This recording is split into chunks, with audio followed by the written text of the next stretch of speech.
If you could tell us about your company. Yes, Macro Advisory, we founded the firm just over 4 years ago.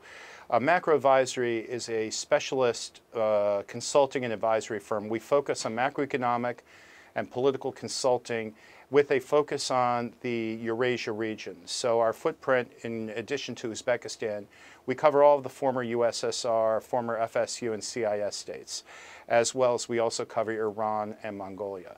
So the Central Asian markets are a key part of our focus. I just mentioned to our viewers that last year there was an Uzbek-American business forum in New York, and it was a successful forum because Uzbekistan government signed a few documents with a few companies worth at $2.6 billion, and you were at that forum, right? Yes, I was. It was very exciting. It was exciting because, well, our business has reflected what we're seeing in the region. You know, our business has been heavily focused over the last several years on Russia, on Kazakhstan, Azerbaijan. We've seen in the last 6 months a very rapid increase in interest from multinational Fortune 500 and U.S. corporates in opportunities in Uzbekistan. And the forum was very reflective of that. You were there, you saw we had a very impressive list of Fortune 100 and Fortune 500 companies, U.S. and other multinationals, and many left the forum with actually MOUs and other agreements signed, opening up the door to fast-tracking their business and investment. The new government of Uzbekistan pronounced economic reform and reform in other areas as well to attract direct investments. What do you expect from those reforms? Well, we're encouraged by what we've seen so far. The currency reforms, I would say, are probably one of the biggest changes.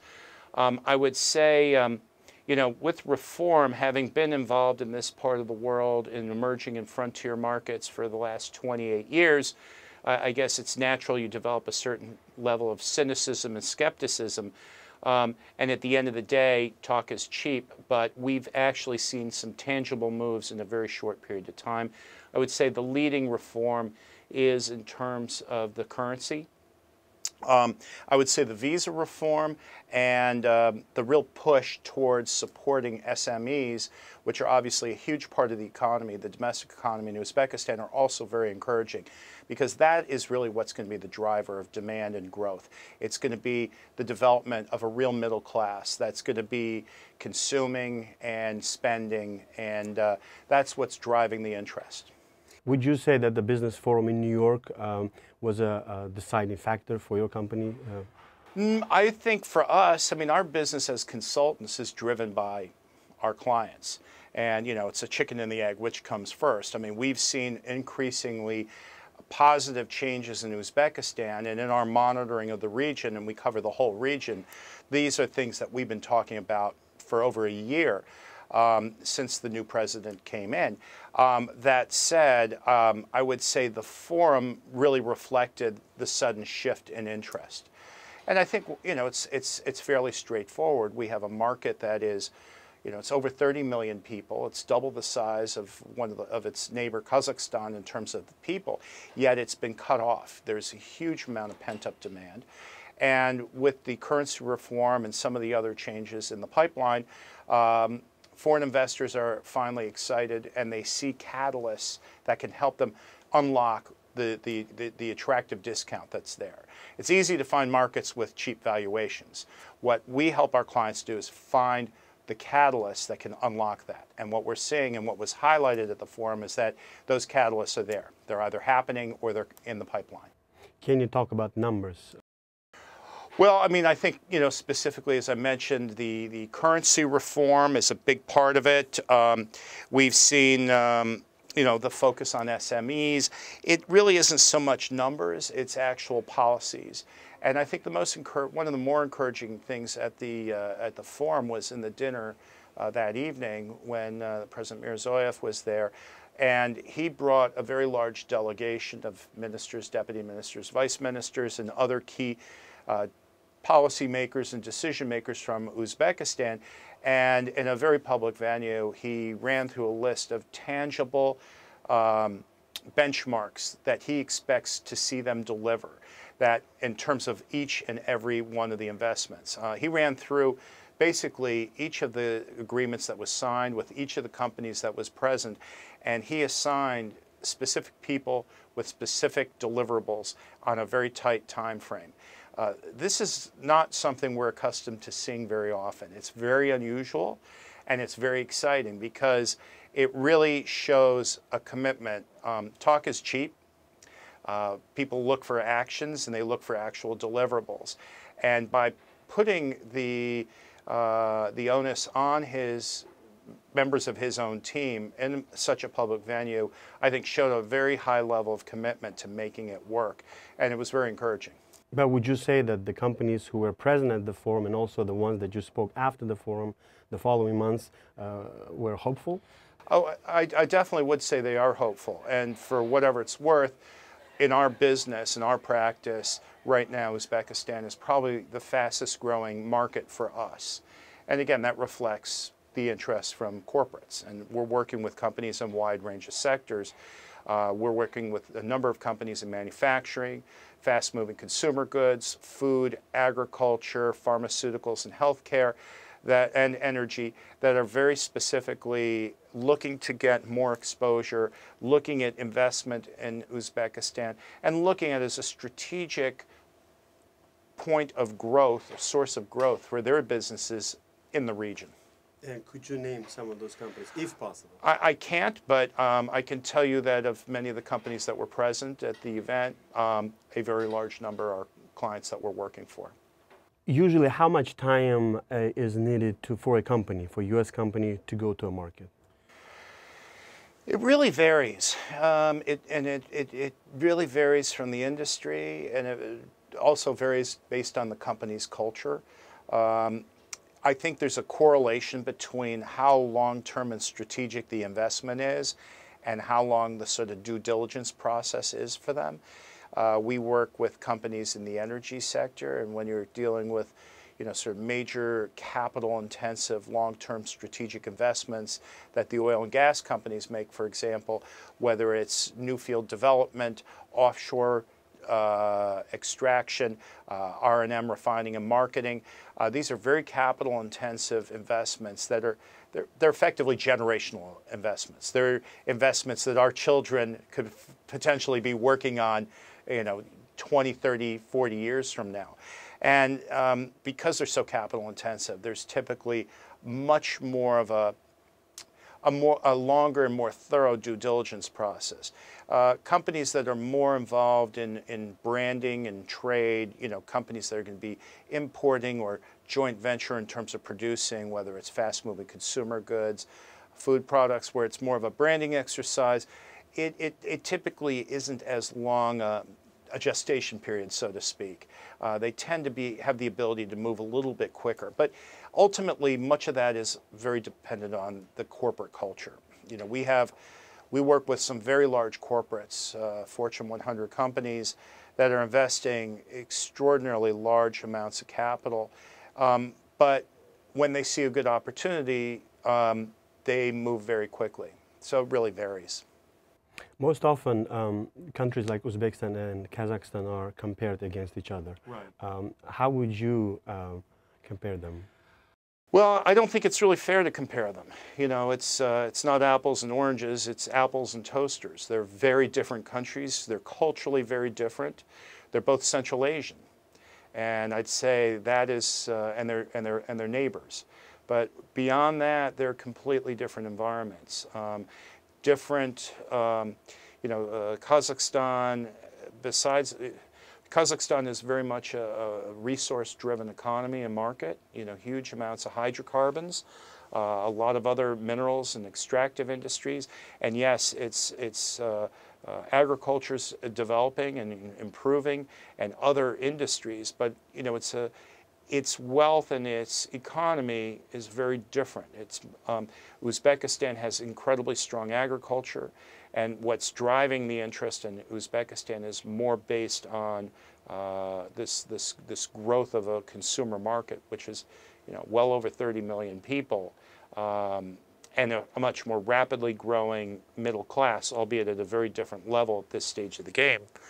But even culturally, there's some similarities, but I think they're very different, much more different than I don't think it's fair to really lump them in the same category together. How much would your report from 5 or 10 years ago differ from the current one? You know, in terms of the potential, it really hasn't changed. In terms of the market direction, it's a 180-degree turn.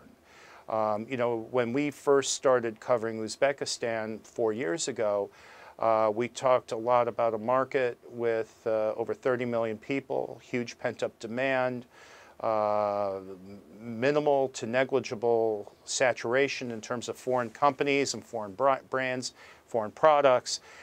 But we also had a macroeconomic and a political and a market environment that were not necessarily conducive to foreign strategic investment. What we have now is real tangible moves, changes in policy, and while it is still very much a moving target, you know, at the end of the day, our clients, while they may start the process when they see movement in the right direction, ultimately the biggest amounts of capital are going to be very much incumbent upon their feeling completely comfortable that the environment is either there and it's supportive of the kind of investment they're making, or it's so far down the path in motion that they feel there's a low risk that things will flip-flop back. So it's changed enormously. I'd say a 180-degree turn. And how much time do you need to prepare one report? Oh, I mean, in terms of the work we do, it really varies. And, you know, I always tell people the best work we do, very few people see because it's commissioned, it's bespoke, where our clients will hire us and engage us to do a very detailed market assessment of a specific sector or industry or segment, whether it, again, in a particular market or a broader region. You know, it could be just broader Central Asia or the Caspian Black Sea region or Russia or the whole region, or it may be very targeted, you know, a specific part of, you know, of Uzbekistan or Kazakhstan, and it really depends. You know, ultimately, again, it depends on also if the client is engaging us to do this. If they need something very quickly, we can do it much faster, but it involves more resources, more people, and there's more costs associated with that. So really, really varies enormously.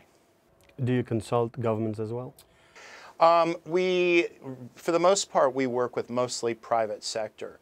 We have done some projects that have been commissioned by, you know, the government aid agencies or, you know, NGOs, et cetera. But the bulk of the work we do is for, it's mostly for companies, for corporates, for industry, and the bulk of our clients, as I said, are multinationals.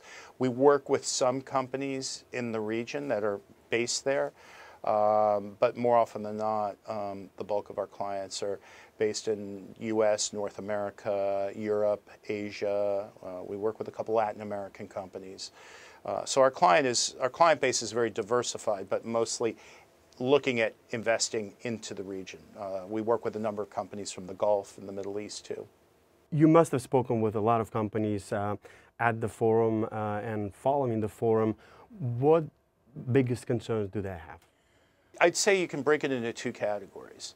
One is just ignorance about the region. It's a lack of knowledge and understanding about Uzbekistan, about the region itself. You know, a lot of our corporates that we work with, particularly U.S. companies, aren't, a lot of the decision makers aren't as experienced or internationally. There are exceptions. We have some clients that are U.S.-based multinationals where, you know, every member of senior management has spent extensive amount of time internationally, but that's not always the case. So I'd say one part is a lack of understanding about the region and Uzbekistan specifically. I'd say the other part is, while many investors are very encouraged that there is a clear, sincere commitment towards economic, political, and market reform in Uzbekistan, to feel comfortable enough to commit more and more capital and to invest at a significant level, I think many of them are waiting to see more tangible progress in terms of the actual reforms. You know, the old expression, talk is cheap, is one that business decision makers tend to subscribe to. And they want to actually see, more progress, if not a completely reformed environment before committing more and more capital. But again, that varies, and a lot of it depends on the industry and the company itself. So the waiting time period varies? Absolutely. I mean, again, as we see right now, and we saw at the forum, there's some companies that are in, some have committed to varying levels of capital commitment, and you know, at the end of the day, that's going to be based upon that sector, what the opportunities are. You know, they're going